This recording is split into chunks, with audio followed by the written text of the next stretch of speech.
welcome everyone to Between the Chalk Lines. This is the Chicago Cubs and White Sox um, Spring Breakout game that didn't happen review, but we're going to talk about the White Sox prospects and the Cubs prospects with Stephanie Stromplewski. Thank you for coming back on the show. We had a great time the last time talking about the Cubs and the White Sox and cards and everything. Uh, again, I said it. I was there in Arizona. We had flash floods. The weather was like Chicago. Came over to Arizona for a day, and we did not have a game, unfortunately. Uh, were you bummed out, Stephanie, that you couldn't watch these guys go out there and play? Oh, absolutely. I'm bummed for two reasons. One, I'm a little jealous that you got to go, and I wish that I could have gone as well to be an observer, but then the weather was really, poor. Yeah, I'm bummed out in all the ways possible. Just even watching it on TV, I was waiting and patiently waiting for it to start. It was just a rain delay. I think it was I think I waited for about an hour, and then they did play for a little bit. I think they canceled right in the seventh inning. I think it stopped. So I felt bad for you guys, the fans that went to observe. You traveled all that way and came up a little bit short. Yeah, yeah. They kept putting it off. Actually, nothing happened. They were like, okay, so it was supposed to start at 2 p.m. our time there in Arizona. And then they're like, all right, it's going to be a 30-minute delay, weather. They had the tarp out on the field. Um, and another half hour went by and they delayed it again. And finally, what happened was at 3 p.m. local time, they said we're going to have the players go out and do the autograph sessions that the Cubs had actually emailed me a couple days before saying, post game, we'll have some of the players from both teams come out and sign autographs for the fans. And when they started to cover the cameras, I was like, yeah, this game isn't happening. They're not going to be, showing this game to anyone. Right. Uh, and it was kind of sad, like you said, that we couldn't watch these guys play and nobody got to experience that. But I did get Chicago dog, so I got to try some food. Was it really a Chicago dog though? If you got it in Probably, Arizona, I don't that's know. true. That's true. It's a A little replica. sus, a little suspect. Um, okay, I'll give you that one, Stephanie. I'll definitely give you that one. You're right. I'm sure Um, it was still good though. it was good. It was definitely good. But Sloan Park, I was told by one of my friends, is probably one of the more beautiful and professional looking parks. I will have to agree with him. Um, they have the Wrigley Field sign there for the Cubs, Hmm. and I got to take a picture in front of that. I got to take pictures with a couple of the guys, Colson Montgomery, Pete Crow-Armstrong, and a few other guys that we'll talk about here. Um, the starting lineups were actually posted, so I just looked at them and copied them. Just so I could tell everyone the Cubs were going to have Pete Crow. Speaking of him, um, leading off in center field, Matt Shaw at third base. Behind him, Owen Casey in right field, hitting third, and Kelvin Alcantara, who you actually mentioned and told me about last time, uh, cleaning up. Moises Ballesteros catching, who I had to look up a little bit, and I was very surprised with what I saw with Ballesteros. Hayden McCreary as DH, BJ Mary at first, and James Trontos manning second with Jefferson Rojas at shortstop, while Cade Horton was going to start the game on the bump. The Cubs. Like I said, we all know PCA, Pico Armstrong. He played I checked and it was 13 games in 2023, so he still has prospect uh, status. Didn't do very well at the major league level. To plain, put out plain and simple. Offensively, he was great Okay. in the outfield. Oh, yes, I was gonna say offensively at the plate, he did not have any hits. He had a zero average, but Yeah, he he had a did. couple of diving catches out there in center. Yeah, and I was looking at some of the highlights from spring.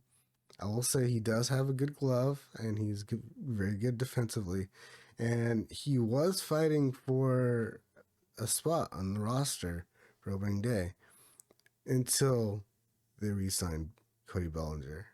So that kind of he was actually not supposed to play in this game. He wasn't supposed to be on the roster.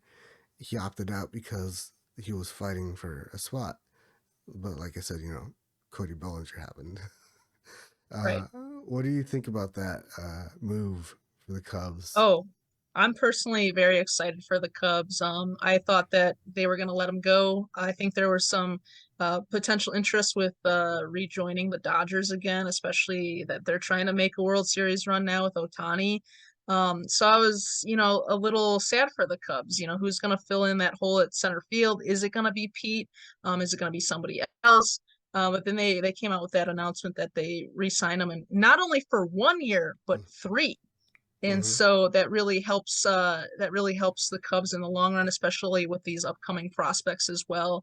You know, there's always you never want to wish injury or harm on anybody, but there is that chance where Cody could suffer an injury, and then you have somebody like Pete to come up and back him up. So if that was the case, I wouldn't be disappointed because we both know Pete's got talent. It's just he does need to work at being a better offensive player at the plate. So Cubs have an outstanding outfield in my eyes. Bellinger really solidified that statement. Yeah, I have to agree, and I do have to make note. We saw that Cody Bellinger sign in 2023 with the Cubs, and he had the opt out after the first season. And as a Boris agent, or sorry, a Boris client, I should say, uh, he always kind of pushes his clients to test the market. And he got the deal, the 3 years, like you mentioned, but he has opt outs after each season. So, as a narcissist and a business, like seeing it as from the business standpoint, I don't think that Bellinger is going to stay in Chicago unless he has a terrible year, an injury year or whatever, and then he has guaranteed money for 2025 and he can just opt in. Um, but if he has, the NL comeback of the year player kind of status season again, uh, I'm pretty sure that Scott Boras is going to whisper in his ear, test the market, test the market. Um, so I, I hate to say that, but I think it's just the reality of how free agents work and all that, and how the deal was constructed. It was made that way for a reason. So Yeah, I agree with you. I think it definitely depends on what kind of year Bellinger has, but he seems to really enjoy Chicago. Just the culture, the fans playing at Wrigley, his teammates as well. So, they have a really good team. And they've been doing pretty decent in spring training so far. So I'm excited for their regular season to start. It's always a good time in Chicago, even from, just watching them, I feel like for over the years, there's been such a struggle, but now to see this team really just, grind and hopefully, I don't know if they'll make the playoffs this year, but it seems like with their prospects, maybe in the next couple years they'll make a playoff run. I was just gonna ask that question. How did you feel with their, Chris Morel came up last year. They're looking to have him play third base this Hmm. year. I've seen him play a few games at third base there against the Angels in spring training. He also didn't have the greatest offensive season in 2023. He Uh, had some big clutch moments though to win games. So he kind of has that, star power when it comes late in the game matters most. I think out of anybody on the team, I would want Morel up to bat. I've seen those. I mean, again, highlights from the West Coast, being here in California. Um, Morel does seem to come in the clutch. Uh, we talked about Brian Ramos, who wasn't surprisingly in. Excuse me, that's on the White Sox. Um, you know what? Let's move on to the White Sox. I think we gave the Cubs enough. We gave them their flowers. Their It's time for the flowers, Sox. yes. And it's time for the Sox. Their lineup was actually very interesting to me because uh, they didn't have Colson Montgomery leading off. So I'm guessing here, you might know more than me. Montgomery is not a leadoff type of hitter. Is that what? Uh, yeah, I feel like they're kind of just seeing where they should put him in the lineup Okay. right Well, at the moment. yeah. Well, so they had Jacob Burke in center field leading off. Again, another center fielder, another leadoff hitter, followed by number one prospect in Colson Montgomery at shortstop. DJ Gladney hitting DH. Tim Elko meaning first base. Zach Deloach in right field. Brian Ramos, who I was going to talk about, at third base. Jacob Gonzalez playing second. Edgar Cuero, who it hurts me to say his name because he should be in an Angel uniform sometime, catching, who was a part of that Giolito Angels trade last year. Terrell Tatum playing left field, and then Mason Adams was going to be the White Sox starting pitcher. Any of those names jump out for you besides Ramos, Montgomery?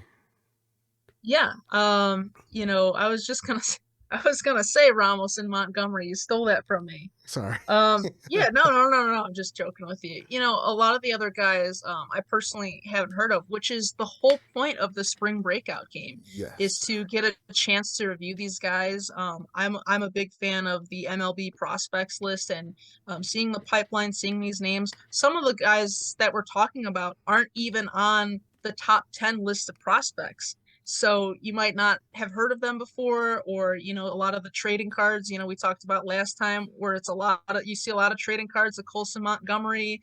There's a lot of these guys you haven't heard of. So I'm really excited personally for Montgomery and Ramos, but yes, the other guys that you mentioned, I'd love to get a chance to see them. You might see a couple of relievers come up this season. Sox are always in need of pitchers. But then also, is Montgomery going to come up this year? Are we going to see Ramos in the next 2 years? I'd kind of like to hear your thoughts about that. I actually think, looking back, before we had this call and we were going to talk about these teams, I actually looked back at Montgomery's minor league kind of journey from 2021 to now, and I don't know. I feel like he's got the glove to play at shortstop now at a major league level, but the bat seems kind of iffy again. The other side of Chicago, the bat is a problem. It's not like he's a sure thing, but then again, no prospect is ever a sure thing. So he could totally come up, next week when the season starts or whatever, and be a beast at the plate. But I don't think that's where he's going to start this season. I think he'll start at either Double A or Triple A for the White Sox and get some reps in, and then they'll kind of see where they're at. Because I was going to say the White Sox had three of their top five in their starting lineup with Colson Montgomery number one, Brian Ramos number 4, and Edgar Cuero number 5. And that's only because of the Dylan Cease trade. It shook up the top 10 for the White Sox in terms of um, prospects. The number 3 spot is now Jairo Ariate, and sorry, 9. And then Drew Thorpe, right-handed pitcher, is number 3 spot now after the Dylan Cease trade to San Diego. What do you think of that? Because I know you're a White Sox fan. That's probably killing you inside, Oh seeing your yeah. ace go away to the There's West. we had a horrible week in Chicago. I mean, first the Dylan Cease trade and then the Justin Fields trade and got nothing for Justin Fields. So very, very dismal week, month, whatever you want to call it in Chicago. So I personally was disappointed. Love Dylan Cease. He was going to be he was the Sox's ace. I assumed that he was going to be the opening day starter. But there was also talk about, later in the last half of the season last year that, the Orioles had interest in him and he could have fit the needs of the starting rotation for the Orioles at that time. I remember there being tons of rumors that the Orioles were interested in him. So I kind of expected to see Cease go at some point. I didn't think it was going to be this early. Like, we begin opening day in 8 days Yeah, here on the South Side. But the turnaround, what they got back in return, I was really impressed with because they got three of the Padres' top 10 prospects. yeah, They yeah. also got Steven Wilson, a right-hander. So, they have three right-handed pitchers and an outfielder. And as I mentioned just a few moments ago, the Sox are always in need of pitching. Always, always, always. So I'm really excited to see what the prospects will do. It does, as you mentioned, shake up the prospects list. The Sox have quite a bit of talent, and it kind of reminds me, this rebuild specifically reminds me of what the Cubs did just a few short years ago, and had tons of talent. Eventually, winning the World Series and then there were so many trades and they ended up having like an opening day roster that almost looked like a minor league roster. There were so many guys that we didn't hear of. So I feel like the Sox are, I don't want to say are fully like what the Cubs were doing a few years ago, but you can kind of see their minor league organization is, it's almost kind of matching what the Cubs did, just building on to their prospects list and hopefully having a better opening day next year.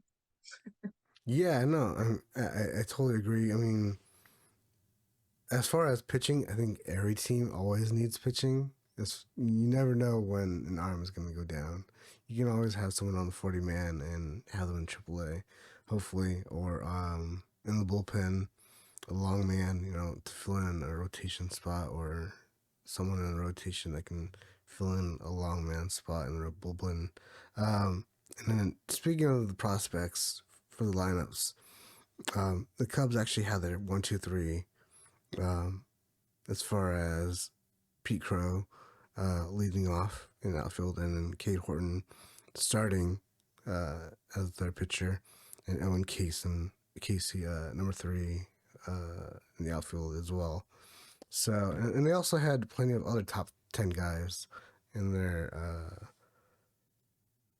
lineup and full roster for this game, because I saw the Angels versus Dodgers, and the Dodgers actually just went 2 innings, 2 innings, 2 innings, and then 1 inning for their pitchers. So I'm pretty sure that either or both Cubs for the Cubs and the White Sox had a similar or same kind of idea. They wanted to show the fans who they got in the arsenal and what they can do. And I think the Cubs have a lot of arms that will be useful in the future. The Angels, I came across someone that I'll talk about next week, um, that really surprised me. And I have to say that, as far as surprising, I was surprised when I heard that security said they were only expecting about 4,000 people at that game for the Cubs and White Sox. Really? Yeah, Sloan Park holds. I checked it. They hold 15,000 people, Okay. and security. What they heard and what I heard, could be wrong. They were only expecting about 4,000 people for that game. All general admission, so you could sit whenever you wanted to. You could be in the general standing area if you wanted to as well. If you didn't want to sit, you know, and we talked about this earlier, it didn't happen. So it got rained out. Um, as I was getting ready for my Arizona trip, I saw the forecast saying thunderstorms, and I was hoping just random, like just a little bit of rain. But no, we got the flash floods, and it was terrible. Actually had to go to Walmart and get a um, Poncho? poncho. Yeah, I had to get a rain poncho. I'm not used to that as a Californian. Yeah, Getting you're never gonna ponchos. need it again. Yeah, I have it actually right here, just sitting I'm in the just bag. kidding. I Definitely keep was that. just, I'm just sitting in a bag. So, um, no, yeah, I definitely will be keeping it. But as far as um, other prospects that you don't really think about for the White Sox, you recently actually just signed someone, I believe, during the January international signing period, Eduardo Herrera.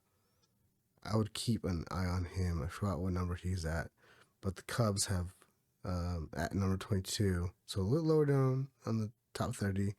Deniche Valdez.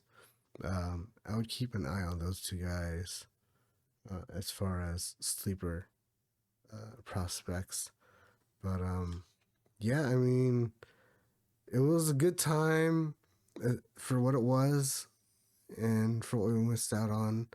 Um, and you were just talking about opening day. You have a guy that I was actually really hyped up about when he got drafted, Garrett Who's that? Crochet, starting out of Love mine.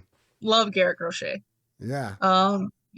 Been going to games all my life now, so I've got to see Crochet in person a few times, obviously as a relief pitcher. Big fan of him. Fortunately, missed him in the 2020 season with Tommy John surgery, and he was Mm. recovering. So that was a year that was completely missed, especially for his, improvements and fastball. But he had a recovery period last year. He came in and had a few appearances. He's a great pitcher. This is a surprising move in my eyes, but the Sox are always kind of one of those teams that is trying to figure out who fits best in their rotation and who should be the setup man, who should be the closer. It's like I feel like the Sox haven't really had a solid closer since Bobby Jenks on the '05 team. So there's always been Doesn't like even even matter. it feels like every week there's a different setup man, there's a different closer. There's never really one set pitcher. So the Sox are really trying to figure out their bullpen and their starting rotation. They did say that not only was Garrett going to be in the starting rotation, but he was going to be the opening day starter. Um, a left-hander who had 12 strikeouts in nine, I believe, 9 innings, walked zero, and one of those strikeouts, he struck out Shohei Ohtani. Yeah, So it's that was just a sign of good luck. Of course, spring training doesn't technically count, but in what I saw on TV, I got the chills. It was Otani's first spring debut game with the Dodgers. Everyone was so excited to see him. I think mm-hmm. there are more Dodger fans in the crowd than Sox fans over at Camelback Ranch, but yeah, uh, Garrett Crochet put him to bed. And it was exciting to see. And I think that was a huge indicator that, hey, maybe we should give Garrett a chance as a starter. And they did in return, they moved Michael Kopech into the Oh, bullpen. okay. So it's kind of like, a little bit of a trade-off. Michael Kopech has, he's been a little bit inconsistent over the years, hasn't really had tons of long range games where he's going into the seventh or eighth inning.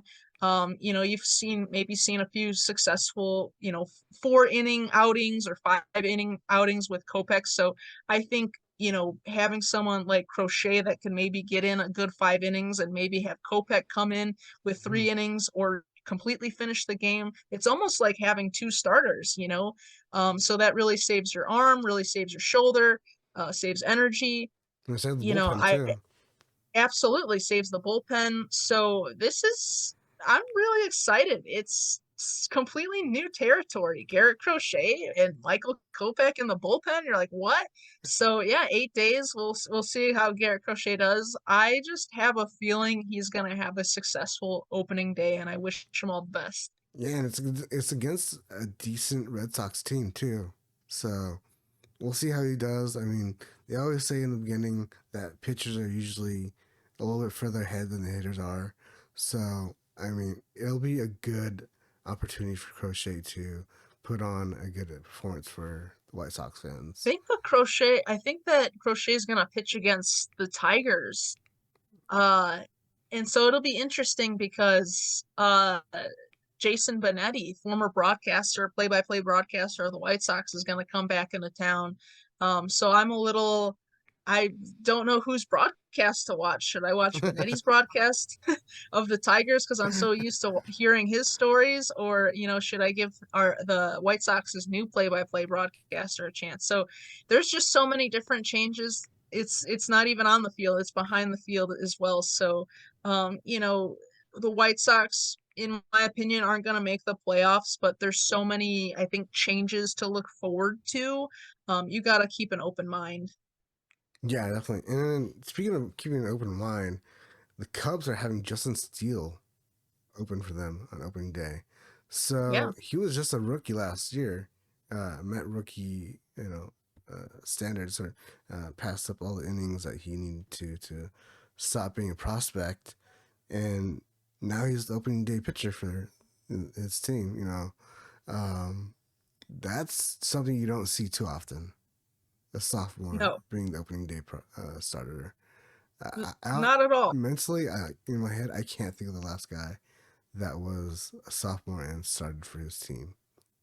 So Yeah, I can't really picture anybody either.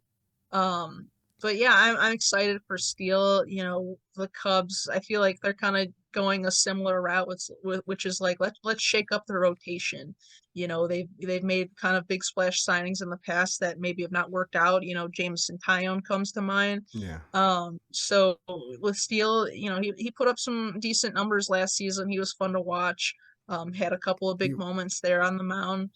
So why not give Justin Steele a chance? What's the worst that can happen? They yeah, they lose the first game. Okay, then you make adjustments right then and there. You still have hundreds of games left. So um, I'm personally very excited to see Steele. yeah. He's a very high energy guy on the mound. So he's exciting to watch. Crochet, speaking of him and high energy, he can hit triple digits on the radar gun. So you're seeing Hmm. a guy that can hit 101 and 102 possibly on a starting day, opening day, I should say. And I think that was all I really had, just due to the fact that it got rained out in Arizona. Or else I would have said a lot more. I would have loved to have seen these kids play because, they're literally all like 25 and under. Hmm. They're still kids to me. Yeah, it Am I makes me right, Jeff? sad. Don't be sad, Stephanie. It's it's uh it's actually a good thing. You know, especially these international signees that are like 17, 16 years old when they come over from Dominican Republic or Venezuela or Panama, whatever it may be. Hmm. Um, that's their life. I mean, like I said, what was it? Herrera and Valdez. Um, Yeah. those are two Um, international signings. I think that are still under 20 years old. So It's crazy the lifestyle of, wanting to be a professional athlete because that lifestyle over there, these like even 14-year-olds, like these 14, 15, mhm. 16-year-old kids that are working out so hard. And they're I already being mean, they scouted. they look they look like adult men, like the athleticism that they possess, the muscle that they have. It really is a lifestyle, but they're trying to, make a life for themselves and their family. They know that, you could have a really great career as an athlete in the United States, playing for Major League Baseball. So it's think about what were you doing at 16? Because I was Exactly. playing video games. I was playing video games and not working out, but it's almost like a career, working out, playing ball every single any chance of the day you can get, so it's really inspirational. It's very admirable. But I think that those guys that have played at such a young age and have built their athleticism, those are the guys I feel like that have just 20-year career spans, right? Like some of those guys might not Totally. retire till they're like 38, 40 years old. And I think with all the I would say with all the like um, social media and technological sides of it, there's more improvements of ways for players to work out. There's different, I would say, like just different like health terminology and health sort of situations to learn from, how to maybe save your arm or how to maybe stretch better, kind of like work out different programs. But I think that's really helped with prospects as well, just learning the kind of not on the field you know practice things to do, but also the off practice, or sorry, the off the field types of things you should do to care for your body. I totally agree. That was one of the things that I saw in the Angels Dodgers game, and I've been told from other people that were in Major League, you know, uh, teams and their minor leagues before that, is some teams invest more than others do in the minor leagues. So you either get the equipment, the food, the places to stay that you need, or you don't. Um, and I know the Rangers are one of the teams that put a lot of money into their minor leagues. I'm following one of the minor league draftees from 2023. He Okay. came out of high school, so I'll be following Camden Perry, uh, a right-handed pitcher out of Bishop Gorman in Nevada. He'll be someone that you guys have to watch. It'll be long form. It'll be the entire season that he goes through the minor leagues Wow. this year. Okay. So 2024, I'll be posting a video on YouTube that just covers the entire year. And then I'll be catching up with Ty Buttrey, right-handed pitcher, also relief pitcher, and he is in the Seattle Mariners system right now, trying to make Okay. it back into the majors. Yeah, he actually retired for a year and like half, and then he decided that he wanted to get back into the pro baseball, and it's been a journey for him. And just Hmm. want to say, you were here last time when I gave away a card. I'm doing it again. JD Oh, awesome. Martinez, who's still a free agent, 2023 Chrome Aqua. This is numbered to 199. So the closest guess to 199 that I was this gonna this card say, are is. you gonna have the closest guess contest? Yes, that is exactly what I'm doing, Okay. Stephanie. That's So I was just gonna say, because then you mentioned it and I was like, all yeah. right, that's the best kind of contest. So closest guess to what this is numbered to, or numbered out of 199, gets this card, and that will be announced the first episode of April. So Okay. look out for that. It'll be on YouTube. It'll be on just about every podcast streaming service that's out there. So keep your eyes and ears out for that. And Stephanie, I think that's a wrap for today. Thank you again for joining me on Thank Between you, the Chalk Randy. Lines. I always enjoy talking baseball with you, and you're always so intelligent and You know everything about the Chicago side of things that I don't know. So, um, thanks for piping in and having your thoughts and info on this. Um, Maybe we'll have you back on when regular season is underway, and we'll see where the Cubs and the White Sox are going. Sitting as far as the standings. Like you said, I don't know if the White Sox will make the playoffs this year, but I don't think If my you look at my their Angels will either. So I can feel that. Um, the Cubs, though, the Cubs I think have a chance. Cubs have a chance. I was gonna say if you look at the Sox's spring training record right now, it's 8-16. They're last in the Cactus League. Cubs are in third.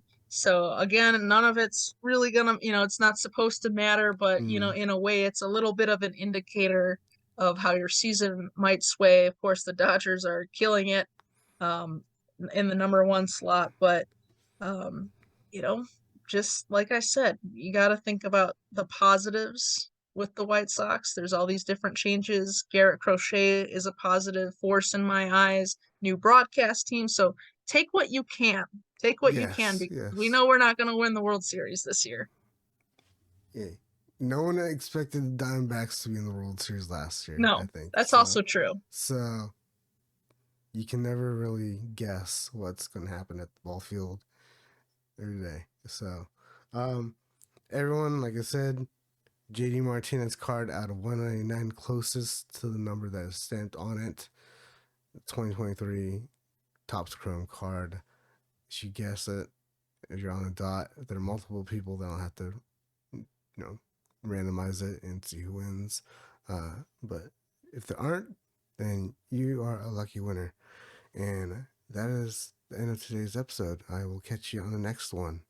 This is Randy Nunez signing off. Goodbye.